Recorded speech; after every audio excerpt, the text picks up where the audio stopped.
Off-Grid with Doug and Stacy sent me something in the mail, and you're not gonna believe it. Here it is. Check it out.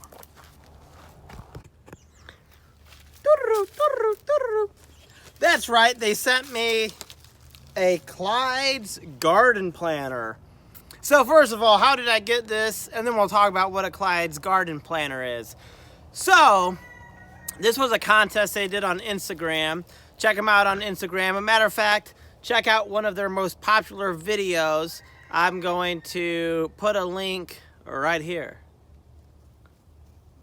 So anyways, my friends, A Table Full in the Woods, who are a family in Texas, they have a YouTube channel and they follow Doug and Stacy on Instagram. And Doug and Stacy did this contest where you could sign up for the contest, but then tag a friend. And then if you won, the friend you tagged also got the prize, which is pretty cool because I didn't know about it and I didn't sign up, but A Table Full in the Woods signed up for me. So I'm going to also leave a link for A Table Full in the Woods in the description below, and also Doug and Stacy. You probably know about Doug and Stacy. They're like the founding homestead YouTubers almost. There may be some folks out there that started homesteading on YouTube before they did, but I don't know who that could be. So let's talk about what a Clydes garden planter. And if you hear some weird noises, it's not my stomach growling, it's our pet mini pig Stella here. She's literally right below this tripod. I'm giving her a nice scratch here. So, what is a Clydes garden planter? So actually, I gotta tell you the truth. It was actually Clyde himself that sent this to me. The contest was through Doug and Stacy, but Clyde is the one that mailed it to me, which is pretty cool. Clyde is a real person. He's from Missouri, or at least living in Missouri, which is where I'm originally from. So he made this garden planter to help people figure out when to start planting is the main reason that he made this planter. So it's pretty cool. First, you have to know when your last frost date is, and he does give you instructions that will also tell you when your last frost date is, but you can get online and figure out the exact frost date for your area, for your zip code. And then what you do, this is a sliding scale. You slide the red line to your last frost date. My last frost date is about April 30th in the mountains of western North Carolina. From that last frost date, everything is backtracked, and it tells you the earliest you can safely plant, I think, 22 crops. So we got onions, peas, spinach, cabbage, beets, potatoes, lettuce, carrots, chard, sweet corn, squash, okra, pumpkins. So most of us are growing these things. So this is not like a list for everything, but it's a list for a pretty decent garden. Most people are going to be growing most of these if you're into gardening. So it tells you the earliest you can safely plant a crop and not have to worry, hopefully, about frost damage. And what else I like about this is it gives you more information than that. It also tells you the time to harvest. So you have the time to plant, and then you have the time to harvest, which is pretty cool. It also will give you suggestions on what plants you should start indoors, what plants you should just direct sow. It also gives you lots of extra little goodies. It tells you the plant's sun requirements, full shade, partial sun, very little shade. So it's pretty cool. It also tells you the minimum outdoor soil temperature for these seeds to germinate, which is pretty awesome.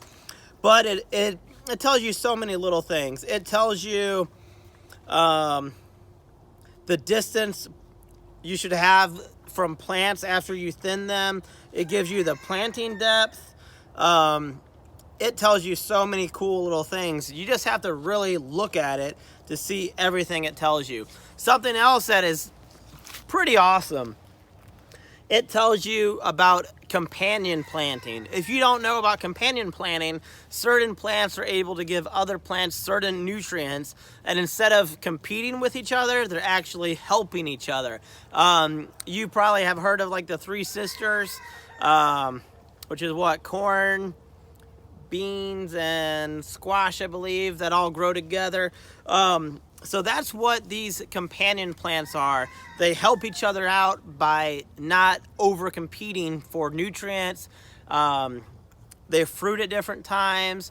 They bloom at different times. You harvest at different times. And they're actually going to complement each other, which is pretty cool. But what I think I like even more than the front is it has a back. The back is for fall planting. So most people are pretty good about spring gardens, and the nice thing about a spring garden, you don't have to start in March plantings. A lot of this stuff you can plant in March, April, May, but with fall gardens, most of us have a limited time on when we can plant. So this actually tells you the latest you can plant according to your first frost. So for me, my first frost is about October 10th.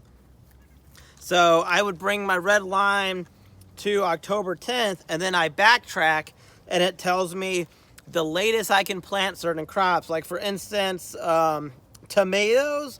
If I want fall tomatoes, I should be planting tomatoes in the middle of June. Whereas a lot of people in June, they're just kind of letting their garden go on kind of autopilot.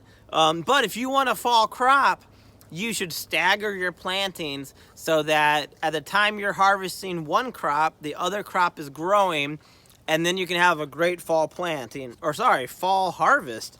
It's pretty cool. It tells you spinach you can plant, at least for me, towards the end of August and still get a nice harvest for the fall. So a lot of people, I think, have a misconception about a fall garden, is that you're planting in the fall, but not really. You're planting in the summer so you can have a fall harvest. If you're planting in the fall, you're kind of getting a winter garden, and most of us can't grow a winter garden without like a greenhouse or tunnels or something like that. So a little bit more about Clyde. He's a real person. These are only $5 on his website, which is pretty cool. I'm going to leave a link for his website. And what else I like about Clyde, which I don't know the guy, but first, Clyde, you got a really strong name. That's like a strong old-timer name that you don't hear as much anymore. So Clyde has a cool name.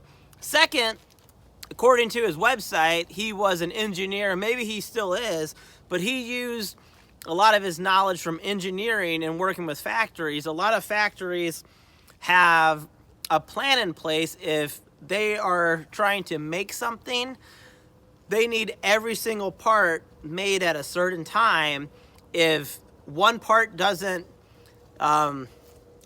get made at the right time, then the entire system has to wait until that one part is made. The assembly line is messed up, and that's going to ruin the product. So he used his knowledge from engineering and from, I guess, working with factories and with making products to kind of do this, which is pretty cool. So he used a little bit of engineering to figure this out.